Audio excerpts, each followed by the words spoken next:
welcome back in here to episode, I don't even know. We're getting close to 20. Let's just say that. I don't even know what episode we're on. I think at 18 or 19, we had Jack Jacobson on and Dylan Bark on. We've had a lot of baseball guys on, but now I'm here with one of my baseball coaches, Drew Klemme, Coach Klemme, and it's, welcome to the show. Thank you very much for having me. Yeah, today, we'll talk a lot of baseball stuff, especially with him being a baseball coach. He's very knowledgeable in that. But we're going to talk about, for some of you may know, even if you're not big baseball fans, the Torpedo bats in baseball, what our thoughts on them, or what our thoughts are on them. Sorry, trying to say that. And also if we think they should be banned, which we'll find out. That'll be our first talking point. We're also going to talk a little bit of conspiracy theories. You guys will find out what we talk about when we get to that point, so stay tuned for that. We're also going to do a draft of the best superpowers. So got an idea from someone, so I thought it was a pretty good idea, so we're going to do that. But we'll see what other stuff we talk about, but that's going to be the three main things today. Probably some other high school baseball season stuff, just some updates with first week underway for high school baseball, so we'll talk about that. But yeah, just want to jump into it. So your initial thoughts on the Torpedo bats? Do you think they're going to get banned? Do you think, and also, are they good for baseball?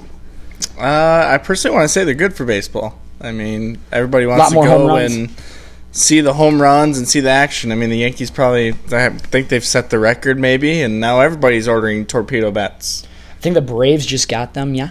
Yeah, the Braves need just about anything to help them out right now. They can't win a game. Owen, are they 0-5? 0-6 maybe. 0-6. They lost to the Dodgers again last night. I saw an Instagram post of I haven't been too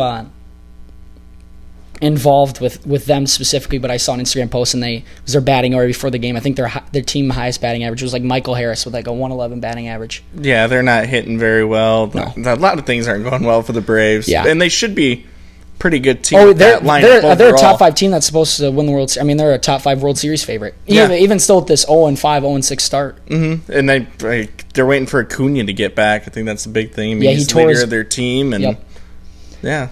And by the way, if you're not familiar, a 111 batting average is pretty bad.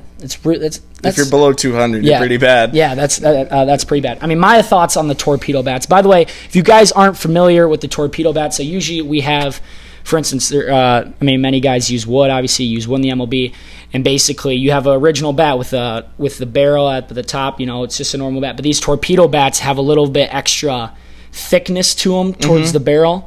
The tip of the bat and the bottom of the bat are about the same, but the thickness around the label. And now the Yankees were the first one to introduce this early in the season, and they just went off the first couple games. And then people started looking at their bats, some pictures of them, wow, the barrel's a little bit bigger than usual. And everyone was kind of speculating, or that's not even a word. How should I say? Skeptical on them? Yes, skeptical on them. But there is no rule against them as of today, which we'll see how that goes further into the season. Yes, it's only a small sample size for the Yankees, but as of right now with these Torpedo bats, they have been absolutely raking. I know Judge, how many home runs does he hit?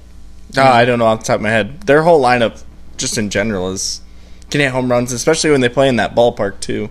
It's very small. Yeah, it's a small ballpark, which they did lose yesterday. Yes, they did. To the Diamondbacks. So they do have a loss, I believe, the first loss of the year. Mm-hmm. But yeah, now other teams are incorporating them, like the Braves have gotten them. Did you see Ellie De La Cruz used it the other day? 4 for 5, 2 home runs. Did not see that. I knew he went off, but I didn't know he's using a Torpedo bat. Yeah, he's using a Torpedo bat. And now, I don't know who manufactures them, though. All sorts of companies are trying to get involved in it. I mean, it's the next big money grab for anyone. I mean, eventually you're probably going to see them in high school baseball. Yeah, I believe they're making a metal bat, yeah. And whenever those get released for metal bats, those are going to be off the shelves like that. Oh, and they can make, it's their money maker. That's what they're going to get. Yeah. Marucci's going to hop in. Victus might be the primary brand, I don't know, but yeah. Whoever wants them is going to get them. But yeah, this is totally interesting, and it was there was nothing on anyone's radar about the Yankees using this until they just started going off, and then I don't even know what I wonder who came up with the idea is my question. Who was like, hey, I got these bats here. They got thicker barrels. Let's try them out and see how we do. I don't know where this idea came from. I don't know. They started using them in spring. I saw them popular in spring training. I'm like, is this really going to work? And evidently it's translated into the regular season, and they're one of the best teams already. Yeah, it's just bizarre and random was mainly the thing. Yeah, just super bizarre and random. I think Jeffers might be the only one on the Twins that swings one. Yeah, Ryan Jeffers, our catcher for the Twins. Yeah, again, it's everyone in the league now, even with this being 6 games in, is slowly starting to start using them, obviously. But the one team that has not been seen using them, at least I don't believe, is the Dodgers. And they look like they might go 162-0 this year. They might. The Dodgers are... I mean, what don't the Dodgers have off the top of your head? I mean, pitching, lineup breaks. Yeah. I mean, sign the best free agents. They can get anyone. Yeah, and for those of you, again, if you're not baseball fans and still listening to this, they have 3 former MVPs that are still either in their prime or barely out of their prime. Mookie Betts won an 2-time MVP. Yep. Freddie Freeman, 1-time MVP. 1 time for sure. World Series MVP maybe. Yeah, but he's got so many other Silver Sluggers, Gold Glover too. I don't even know all the charts. I'm trying to think of their... Shohei Ohtani, obviously, the best baseball player in the world. Could, if he pitched well enough, could win a Cy Young, best pitcher in the league. Again, if he stayed healthy with his arm. Obviously there's Paul Skeens, but... Yep. And then also you have a guy who didn't hit last year in Shohei Ohtani, who put up a 50 stolen base, 50 home run season, which has never been done in the MLB. I feel like he's the only guy in the MLB that's probably actually worth more than... he's getting paid $700 million over the course of 13 years, roughly. Yeah, it's super end-loaded. Yes. So they make his money later, but he gets money off of his New Balance deal or whatever shenanigans he wants to do. But they...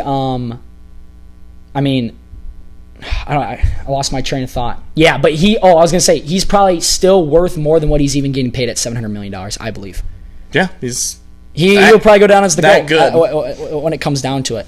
He's insane at baseball. What he does, they hit home runs, and then the next day he could start and be back in the lineup the next day and do the same thing. Yeah. It's crazy to think. Nobody's ever done it. No.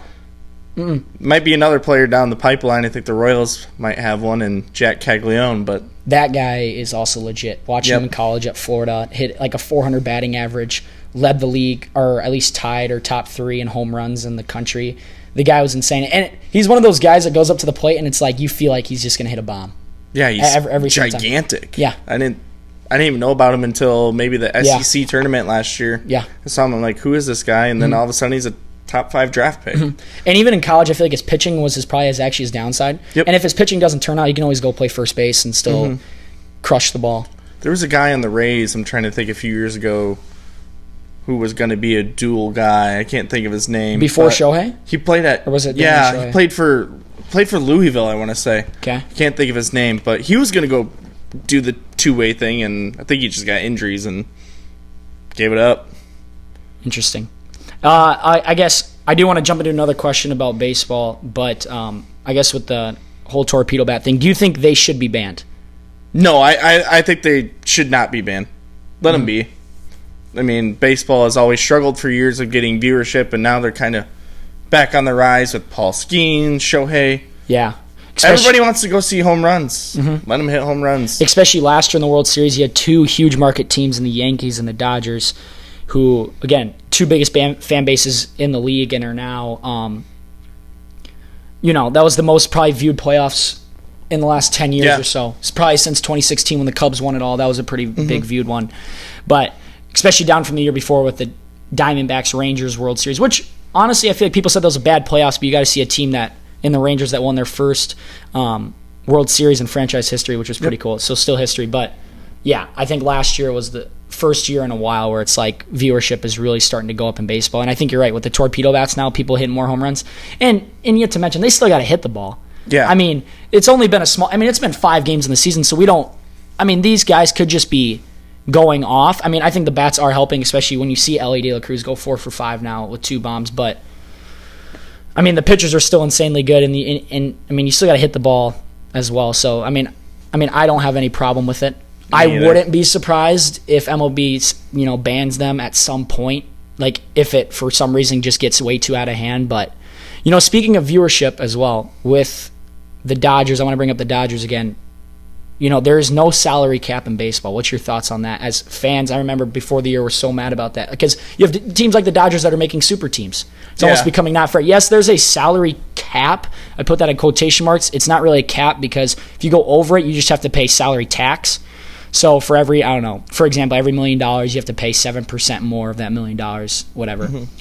But What do you think? Because a lot of leagues, like I believe the NFL, NBA have a hard cap. Should the MLB have a hard cap? Because I think they should, especially the teams like the Dodgers that are just super teams now. Excuse me. I lean probably both ways. Mm-hmm. I kind of like seeing the super team, but then again, it's like I'm a fan of a mid-market team. So, like, how is my team supposed to compete against this juggernaut team with, like I'm going to use the Twins for example. And the Twins' best player is probably Carlos Correa. Yeah, and he shouldn't even be on our team. No, shouldn't be. The only reason he's on our team is because, he was going to get paid loads and loads of money from the Giants and the Mets 2 years ago, but failed his physical, so he ended up with us because we were the only one that would take him for a few years.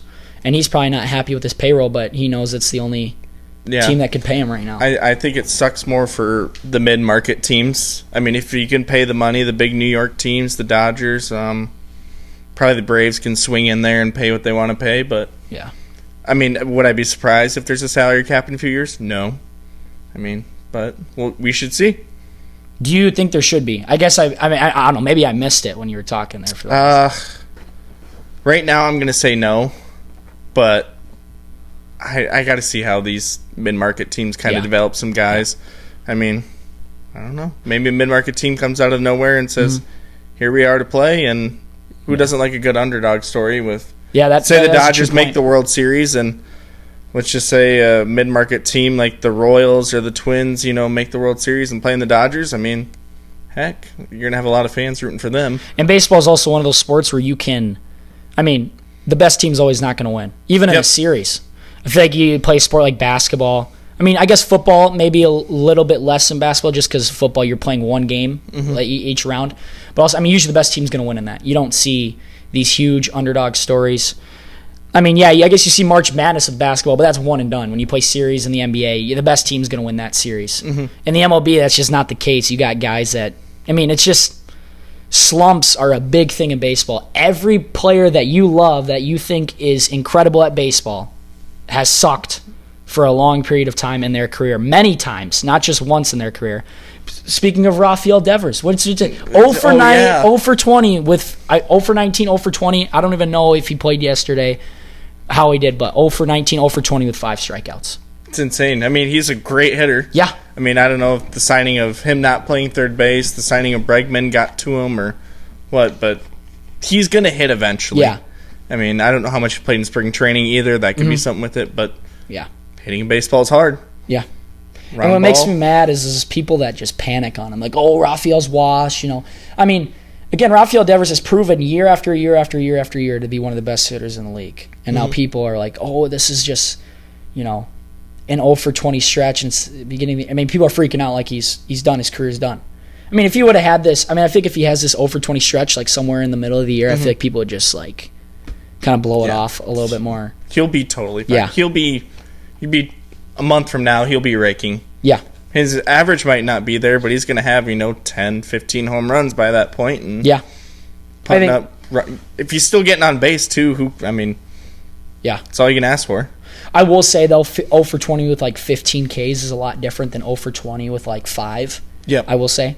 There is sometimes a difference between hitting the ball, and sometimes you get unlucky. You just line out. It's baseball. But again, so I always say, we were even talking about it off this a few days ago, why baseball is the hardest sport in the world. And the people that say that you don't, the best players in the world, like Rafael Devers, best hitters in the league every single year, can still struggle in this sport terribly. He is the worst hitter in the league right now. Yeah. And even people are comparing it to Chris Davis. Remember the record, 0 for 56, right? Yes. 0 for 50-something to start the year. And Chris Davis, before that 0 for 56, was also truly one of the best power hitters in the league and hit in the middle of the order for the Baltimore Orioles. And it's just baseball. It's just so tough mentally, too. He'll be fine. All the guys struggling right now, they'll be fine. Yep. Give them a month. Yep. It's basically an extension of spring training the first month. Mm-hmm. They got to get, playing in their home ballparks, getting used to all the travel.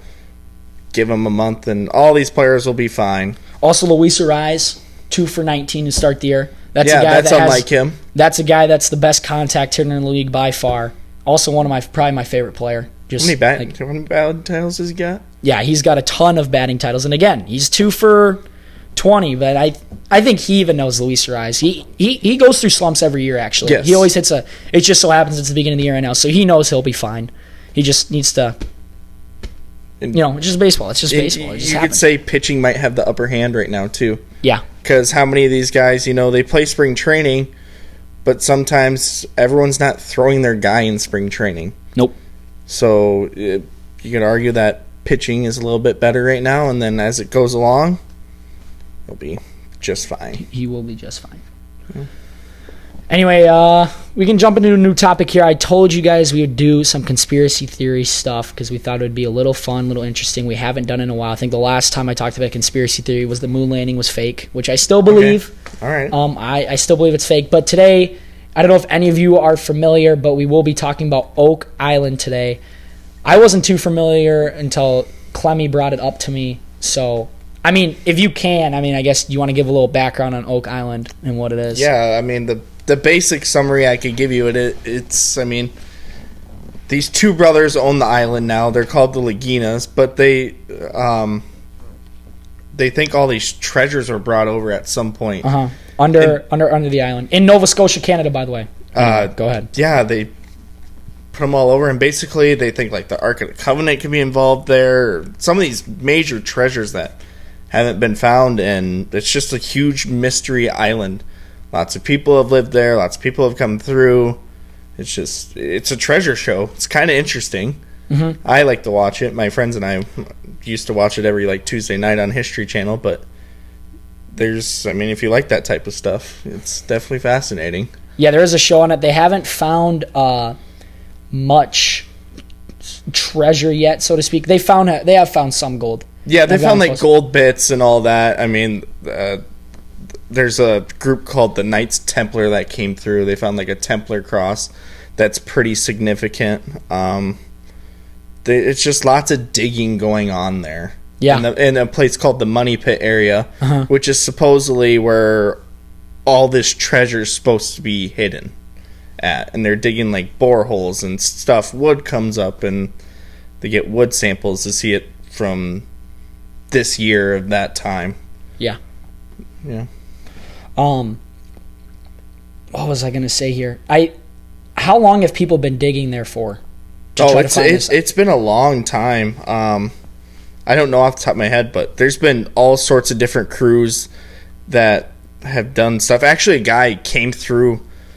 I don't know. He bought the island and he took a whole excavator, and he ruined the island a little bit that way. So they think some of the when you're moving on the ground, they think some of the stuff could get moved and all that. So who knows really where this stuff is there?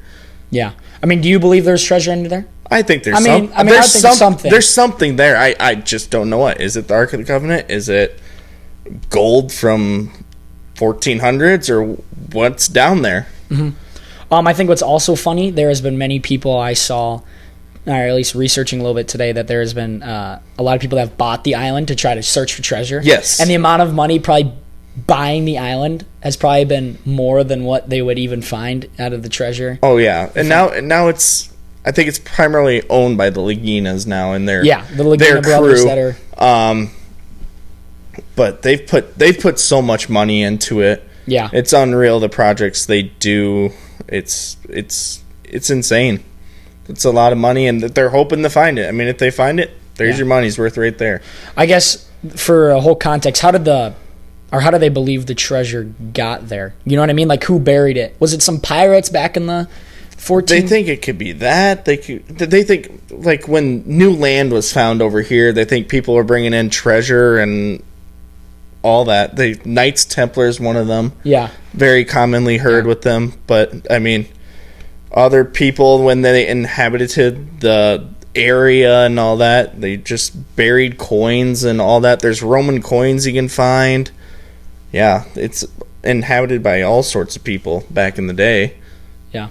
Also, you're telling me about a myth about it. It was something there has to be 7 people that die trying to find the treasure before someone can actually find the treasure or something like that.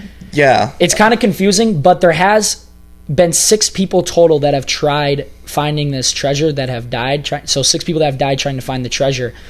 And basically how they're dying is because they try digging these huge holes and just, try doing this crazy stuff to get down there. Either they suffocate in a hole or just like I said, they dig these deep holes, try jumping down in there, fall in, whatever. all that kind of stuff. But yeah, what's the whole context behind the kind of the myth or legend that the 7 deaths? It's with something like you have to be working on the island somehow. Yeah, and then like you're doing like a job. Let's say you're digging a trench down and you fall and suffocate. There you go. There's one. I know there's the couple people died. They think it was booby traps from the ocean. Like these people, I don't know, back in the day built this booby trap sophisticated system, and all of a sudden this water started rushing in and it just got them. And that was the end. So they think one more needs to go before everything can be found, apparently. But yeah.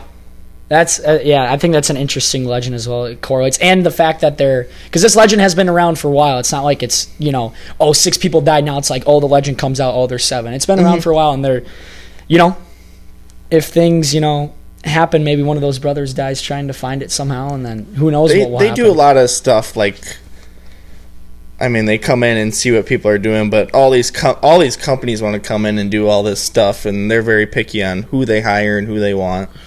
And stick with familiarity. There's lots of like archaeologists are there all the time, and yeah. And also, I remember you brought up a name. Oh, what was his name? Samuel Ball. Samuel Ball. Yeah, he's interesting. He was came over somehow, and he got all this. He was a slave. Yeah, he was a slave that escaped, right, and made his way all the way over to Oak Island on Nova Scotia in Nova Scotia. And I think I want to say he worked for a family. And then this, like, granted his release. And all of a sudden, one day, like, he started becoming this wealthy person. And he ended up being one of the most wealthiest people on the island and owned all this land. And they've been digging his lot up. They, like, found his house a few years ago. And, yeah, really? It was interesting. So, do they believe he somehow found the treasure to become wealthy like that? Or that he buried the treasure? That's part of the mystery. Like, what did Samuel Ball actually have? Like, what made him so wealthy? Obviously, we know he's a farmer. Yeah, because he was a farmer that owned a bunch of land there, a bunch of acres, and I mean that's kind of how he got there as well. But he, just mysteriously became wealthy out of nowhere, and I think farmers back in that day weren't usually all that wealthy. Yeah, it's kind of randomly out of the blue. Like, this guy's super wealthy. What? Yeah, so it leads to the question, like,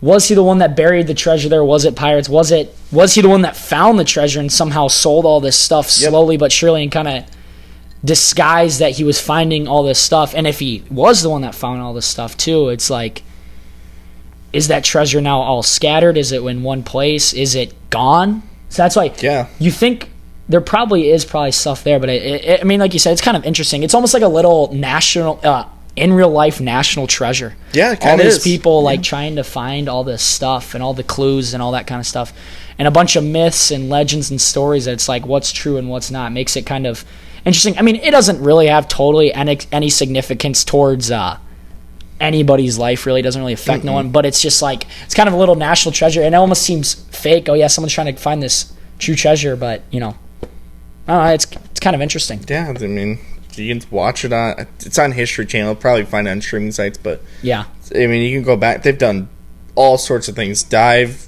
expeditions and all that. The diving expeditions get really dicey because they have to come out and I don't know. They're diving down like no bigger than 6 foot wide, straight down, 120 feet. It's just tight, and they find stuff and metal detect underneath there, and then. I think they did find like a big like a plane crash. And I don't know, I thought that was kind of interesting. It didn't really have much to do with it, but they have found some crazy stuff. And the island's changed so much since, I mean, you go way back. It's changed so much, so who knows, like, where like the ocean came in, some of the island's covered there. Yeah. So, yeah. And even sometimes the current changes the way the land is separated, all that kind of stuff. There's the swamp is an interesting spot that I think one of the Lagina brothers was very fascinated about it, and the other one was like, no, there's nothing here. And then all of a sudden one time they dug up like a stone road underneath the swamp, and was it something they used to travel to carry stuff towards? Who knows? And and then that could lead to some sort of location where they could find. Yeah, there's all sorts of stuff. And they bring people in, like researchers who have, try and pinpoint exact where stuff is and hear their stories. It's pretty interesting what they find and all that. Yeah, so I guess to sum it up, the whole thing is just kind of a big national treasure search that's been going on for centuries. Yeah, very long time. And again, the first discovery of anything was it a year ago? Or even recent? They found stuff over time, like significant. I haven't watched here in a little bit, but the first significant one might have been 2023 or 2024. Yeah, could have been that. But they found other stuff there. They think they're finding a ship in the swamp right now.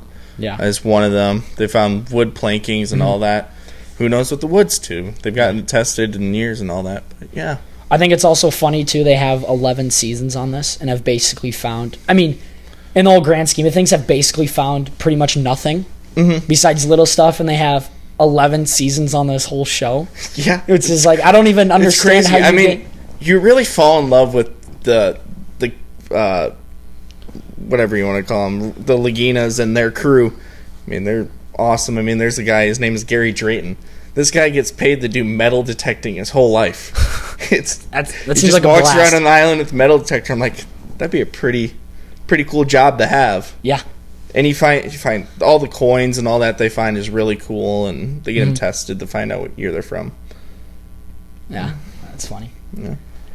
I guess this is kind of. I guess I'll switch topics. I didn't have this necessarily on my list of what to talk about, but because we have time, I guess. What do you think about this year's March Madness so far with all the number one seeds in the Final Four? Like, are you satisfied with that? Or you wish there was a Cinderella? I mean, you don't get Cinderellas every year, but I guess before you answer that question, for context, this is the second time ever that all one seeds have been in the Final Four. Last time since 2008, and I don't know. Some people are mixed feelings about it, but at the end of the day, from a skill set standpoint and a talent standpoint and a team standpoint, obviously, this is probably the best Final Four ever when it comes to a skill-based Final Four. But yeah, I don't know. What are your thoughts on it? And I mean, unless you haven't been too involved in March Madness, I like to follow along. But like my thing with March Madness, I do like to see the upsets and all that. The big bracket busters and all that. I'm fine with it being ones. Is it all ones or is it? Yeah, it's all ones. Completely fine with it. There's nothing wrong with it. I mean, you get to see the best basketball players play in the Final Four. You got Cooper Flag in there. Who else? I'm sure there's some other lottery NBA picks in there, but I mean, yeah, you got. I mean, obviously, if you just want to name the whole Duke roster, Tyrese Proctor, Con Kneppel, Cooper Flag, and again, I feel like I say this about every single thing. I am a casual, and I can't even think of the dude's name from Florida now, which is pretty embarrassing, and you probably can't think of him either, because I know you're not a huge college basketball guy. No, I'm not a huge college. But why can I not think of his name? Did you not see him play against? Who did they just play in the Elite Eight? They played. I'm gonna look up the bracket here.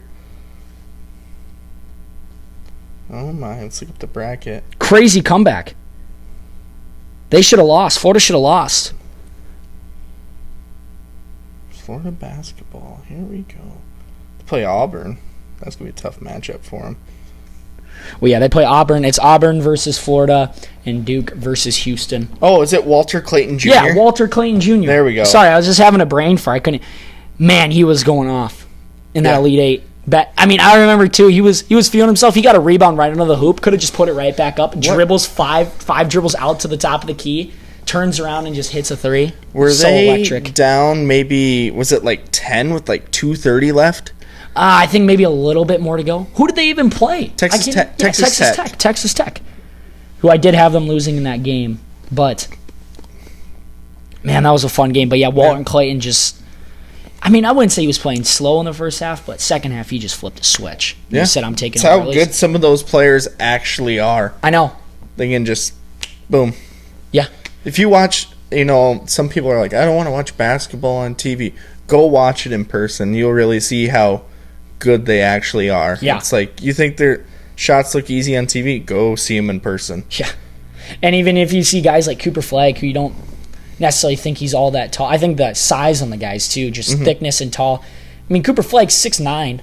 Like, it's insane.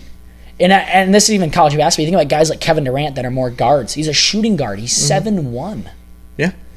Con Kneppel, I don't know. I mean, do you know the other white dude for Duke, guard, short hair? No, not all. If I saw him, probably would recognize him. He doesn't look very big either. He's 6'7". Like, these guys are massive individuals too.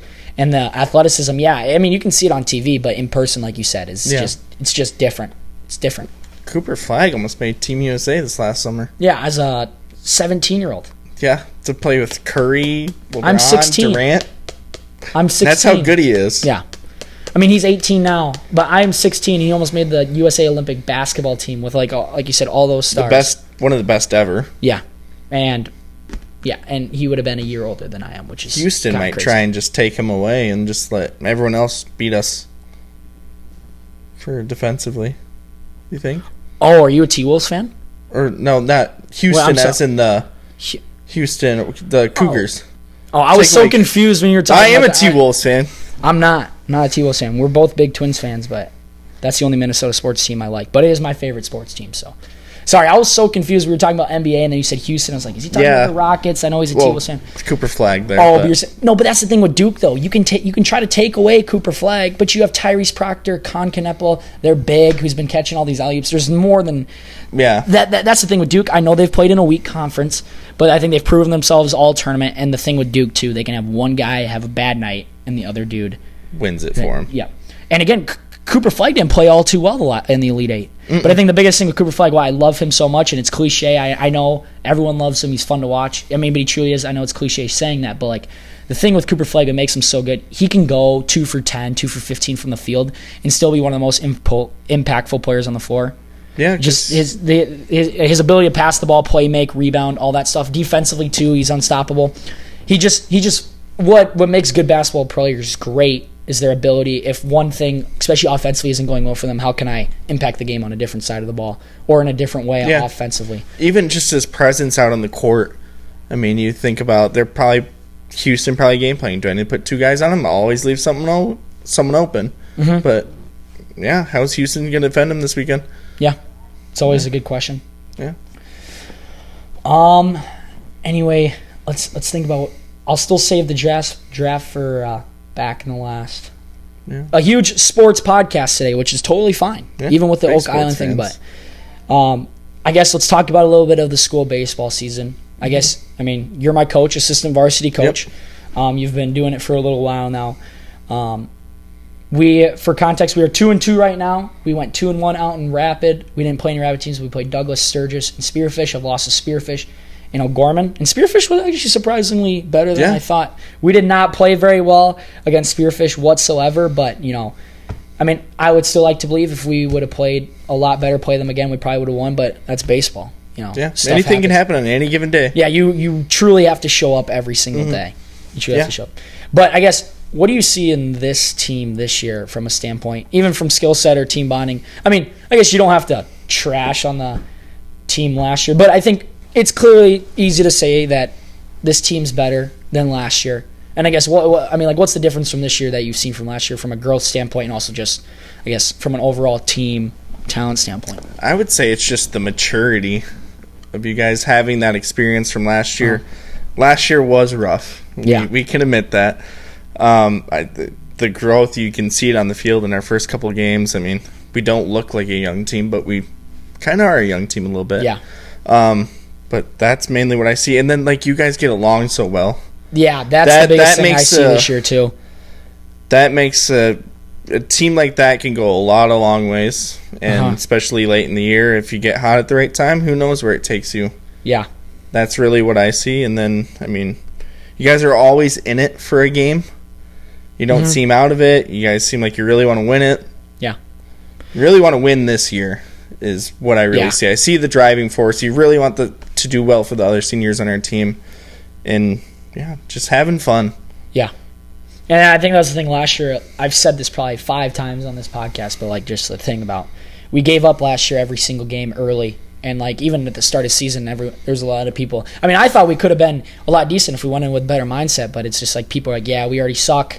We're still going to suck. It's just might as well just throw this year away even at the beginning of the year. So now you have no chance. Mm-hmm. Even though realistically, I mean, yeah, our team wasn't great, but I think we had some pieces that, if they wanted to, could have been a lot better and a lot more meaningful to the team than they were, which, again, like you said, this year the mindset's different. I think we have a lot more confidence. And, again, everybody loves each other. Yeah. I think the biggest thing, too, I don't think even when people have bad days, I mean, and I know I've been struggling a little bit at the beginning of the year, which it's been a small sample size. I always play 4 games. But, I mean, people haven't, thrown me out the window. I mean, I had 4 errors out in Rapid City. Right back next play. I mean, they don't care. I mean, I feel like last year you see someone make a bad play, they'd be like, oh, he sucks immediately. It's like we've seen these guys do it before, and I think people know their role this year as well. Yep. I think everybody knows each other, especially most of us are all returning from last year, and I think everybody knows their role. I think the people that are the better players on the team know they are and try to take charge in that and there's people that they know, you know what? I'm a guy that probably hits in the bottom of the order, or even doesn't even play all that much. And the people that don't play all that much are still enthusiastic on the bench, picking each other up. I even know the freshmen Sam Sanders and Easton Pearson. I know they haven't played all that much. At least they didn't play at all against O'Gorman, but they were engaged the whole game, up on the fence. They weren't just sitting on the. I mean, yeah, they were by each other, maybe in the edge of the dugout, but they were up on the fence, cheering each other on. Congratulating people and stuff went well, all that stuff. So I think that's the biggest thing this year. Nobody is selfish. Yeah. Whatsoever. That's huge to have on a team. Yeah. And I understand when you make a mistake, it's hard to not feel bad for yourself a little bit, but I think a lot of people this year too are on to the next play. Even after the O'Gorman loss, when you look at the bigger picture, we were like, you know what? We lost. It really wasn't as bad as the game we thought. We only had 1 hit. The bats were the at-bats were competitive, but you know what? We're on to the next game, and we probably played the best team in the state coming up here. I mean, I guess we got to believe we're the best team in the state every time out there, but I guess on paper, Harrisburg, and I don't think anyone's like, yep, we're done. Yeah. I mean, I know we even might, going into it, we might face one of the best pitchers in the state, Eli Kokenjan. I know I feel confident. I mean, obviously, if you feel confident, it doesn't necessarily mean it's going to produce out on the field, but yeah, I think there's just so, like you said, the maturity and just everything is just way better this year than it was last year. The better the pitching, I think, the better you tend to play. Like, you get up for that game. Yeah. You're facing Kokenj, all right. I'm going to give you my best shot. Yeah. I mean, Booman gave him his best shot in regionals last year and got a home run. That was only the highlight of the game. He had a home run in the first inning or second inning, but we ended up getting mercy ruled in 3 innings. So that's Harrisburg for you. They were so loaded last year. They might not have the same roster this year, but they're still going to be good. They still got 3 top arms, and yeah, they'll come after you. Who cares what they did in Kansas? They're back here for league play. They'll be just fine. Yeah. But I think this year, too, just cut down on the little mistakes, which was the biggest. I mean, when we look at it, not necessarily team standpoint, but from a playing standpoint, I've said this before as well, just the little things, especially in the spring, which when we played Spearfish, we lost. Yep. We let up 2 earned runs out of the 9. So basically, for those of you that aren't familiar, 7 of those runs, if we made plays and didn't make mistakes, should not have been put on the board. Which I don't even know how. I let up 8 runs, 1 earned. I pitched terribly. I was hitting people. I think I hit 3 or 4 guys. A couple of them on 2 pissed me off the most. 0-2 hit by pitch. Those guys. Yeah, those ones are killers. Yeah. Please don't hit anyone 0-2. Yeah, if you're gonna hit him 0-0. I would not recommend. Or 3-0. Just not 0-2. Let's just not get the 3-0. Yeah. Let's just throw strikes. Yeah. But like you said, even from a maturity standpoint, I think, again, when I look at myself last year, I was struggling a little bit, and I kind of panicked. I was like, what is going on? This isn't... And yeah, I was young, only a freshman. This year, I mean, it still hasn't even been that terrible. It's to be expected. You're early in the year. It's spring. It's cold. It's hard to hit. You're facing decent pitching. I mean, it hasn't been the start I've wanted, but it's not like Rafael Devers bad. Yep. But I think right now I'm still feeling confident. I know I'm a decent baseball player, and I think knowing this year, even knowing I was able to get out of a little bit of a slump last year, knowing that I'm older, mature, bigger, stronger, probably more skilled than last year, that I can still, work my way out of it, even with a slow start. Yeah. Everybody's going to have their funks. It doesn't matter. You could be the greatest player on earth. Everyone's going to go through it at some point. It's how you bounce back. Yep. And if you fight through it, you're going to be just fine. But if you keep letting it build up, it's only going to get worse and bother you even more. And those are the best players are the ones that can have a funk and just kind of, you know what, who cares? We're on to the next game and just kind of work their way out of it. I mean, it's a lot easier said than done. Baseball is hard mentally, and it can go south fast, even to, like, the best players in the world. There's been guys, I mean, think about Tim Anderson. Yeah. Won batting titles, one of the best pure hitters in the league, and now he's, I wouldn't say totally fallen off the face of the earth, but he's, yeah, I mean, he let it go south fast. Yeah. Now, where's he at? Maybe, I don't even know. Is he with the Angels, maybe, I want to say? Yeah, I think so. Go to a spot you can play. And I thought it was interesting and gutsy from him. He went on a podcast. I saw on Instagram just a clip, and dude was, I mean, he wasn't being mean to him, but he was low-key. You know, he was being straight to the point. He was like, you know, Tim, okay, before I go on this, I have great respect for Tim Anderson for doing this, by the way. This takes a lot of, he's like, yeah, you used to be one of the best hitters in the league, and he basically just said, you used to be one of the best hitters in the league, and now what happened? You know, he was just straight to the point, kind of harsh. That's, especially when most of your identity, at least for him, a professional baseball player, I mean, it's tough mentally if you're that good, and it's like, what happened? People are just like, fell off the face of the earth. But he just straight up said he had a great mindset. He's like, you know, people have kind of written me off essentially, and he's just basically like, I don't mind it now. It's kind of like a fresh start for me. You know, nobody really thinks I can do much of anything anymore. So he's like, I'm super excited to get back into it this year and just like try to prove people wrong. And like you said, it's a fresh start for him. Yeah. So I think he's going into it with a good mindset this year, which a lot of people, you have to do too. I mean, if people, you're like, oh, you were so good, what happened? Why are you hitting so bad? It's just like, you just got to go in with an optimistic mindset and know that the game is hard and give yourself some grace. Yeah. I think is what I have to do sometimes. Just like, it's not going to go your way every single day. I mean, even Shohei Ohtani goes 0 for... I mean, look at him in the World Series. Aaron Judge, Shohei Ohtani in the World Series. Yeah, not the greatest World Series for him. The two best players for each team on the best two teams in the world were the two most least meaningful players in the series, probably. I mean, they were probably the two worst players on their team in that series. The two best hitters in the league that year. I mean, but even just their presence in the lineup makes it dangerous. I mean, I don't know how Soto hit in the World Series, but yeah, I mean, Judge got a home run, but it was later in the series, and the series is pretty much over at that point. So. And even from a school ball, I mean, I just think about Sully Schlumgen playing him yesterday. Yeah. I think he's off to a little bit of a slow start. He's like 2 for 11, I think I saw.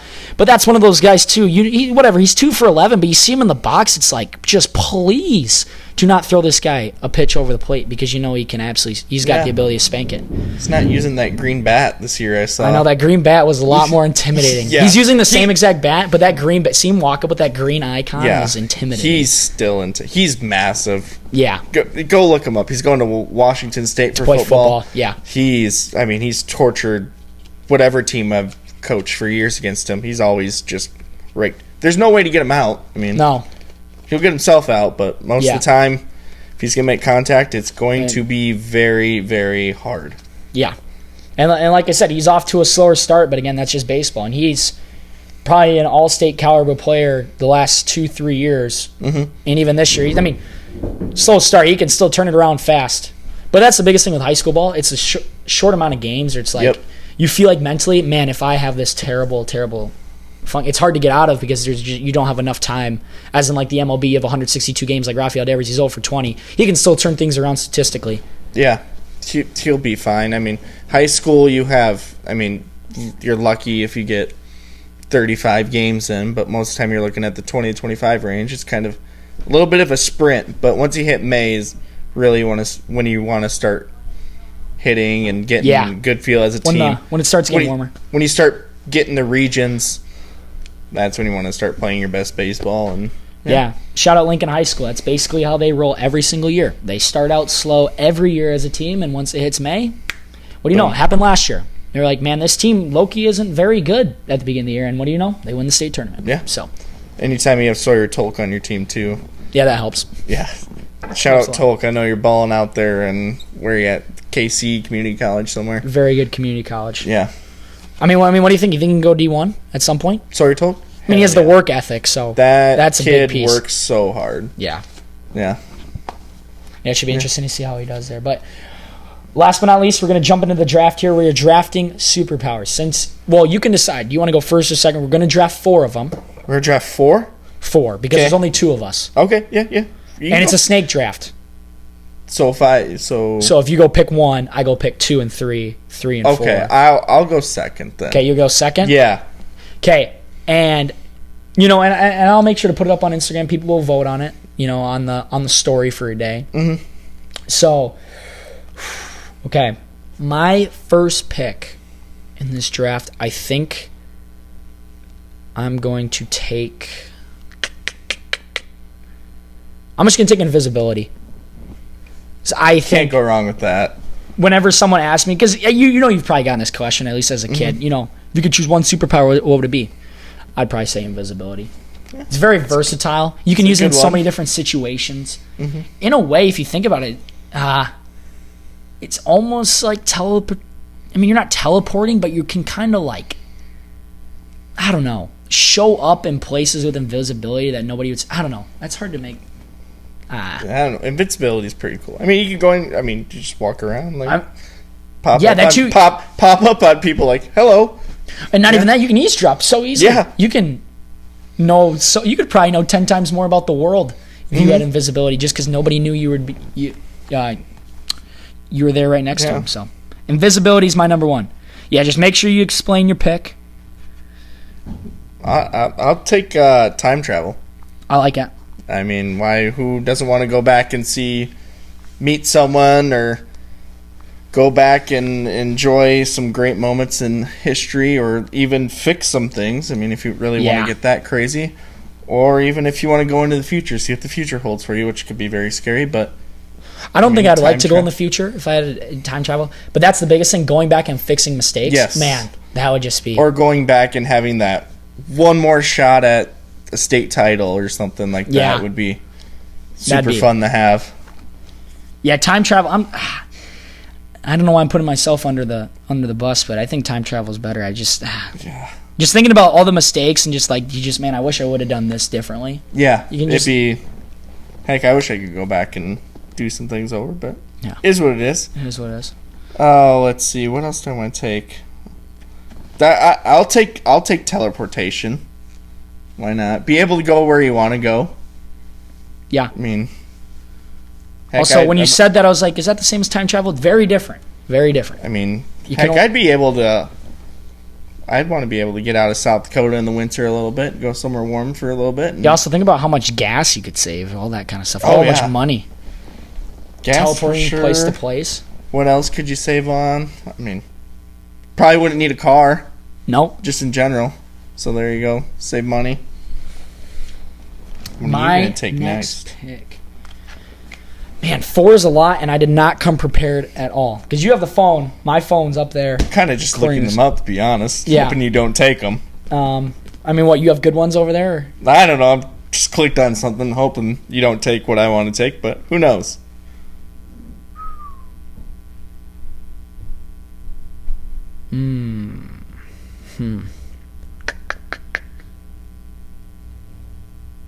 I'm not going to take it, but this is a good question. Is photographic memory? Because that's a real thing. Is that that's basically that's a superpower, no? Kinda. That would be... I don't know if I want to take that, though, because that's a real thing. Yeah. People have that.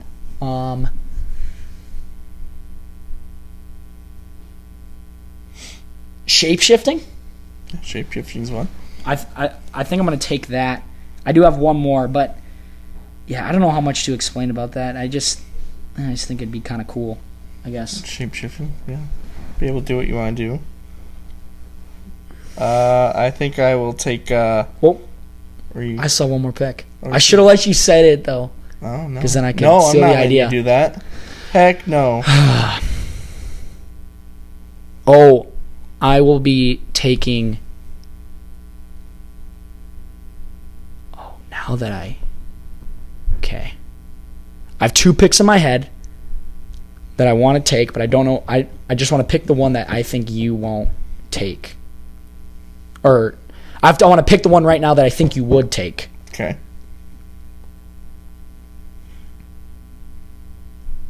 To match your teleportation, this is kind of the alternate version. I'm going to take super speed. Okay. I mean, think about it. You can... time, I mean, it basically, Like the Flash, doesn't like when you have super speed, does like stuff just seem slow motion to you basically? Probably. I was never fast, so I couldn't answer that. I'm slow, so. I mean, yeah, that's the one thing I wish I had more too. I feel like that's like the one attribute, or like I wish I would be way better at is. I mean, I'm not slow, but I'm not as fast as I'd want to be. I would really love to have some super speed. Yeah. Especially when you look at baseball, you just bunt it and you just home run every time. Pankinen's kind of got super speed. Yeah. I mean, he's the closest thing to it anyway. Yeah. He's the closest thing that I've seen. Well, Sully, too, the other day, tagging up on the sac fly that was hit. That shallow.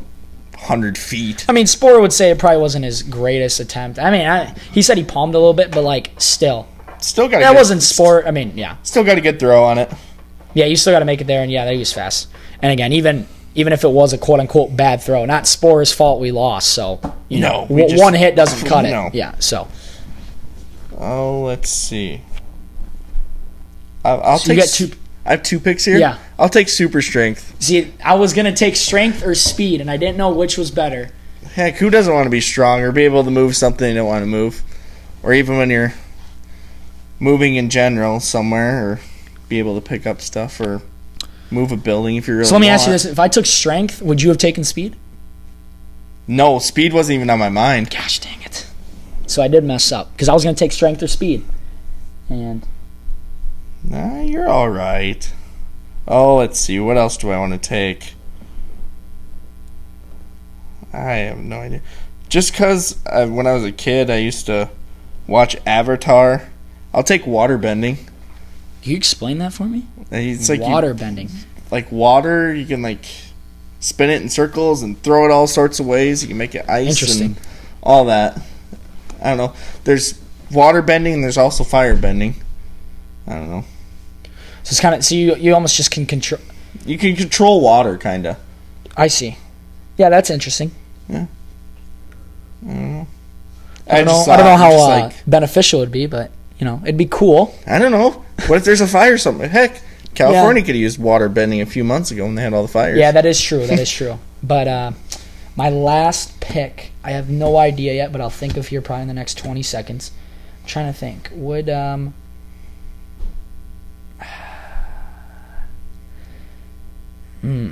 what can I counter off with super speed? Shape-shifting, invisibility. What? Flight is going undrafted potentially.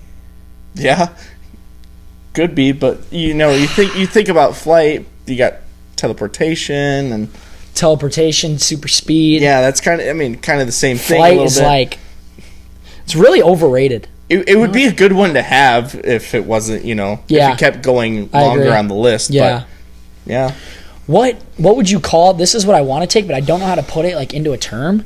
Like if I just snap my fingers and just got food right here. You know what I mean? I don't know, but that'd be awesome. Yeah. Or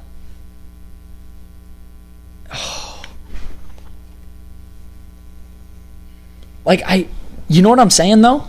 But I don't know how I would put what do I call that? I don't know. Like here, I just want a sandwich. Boom, right in my hand.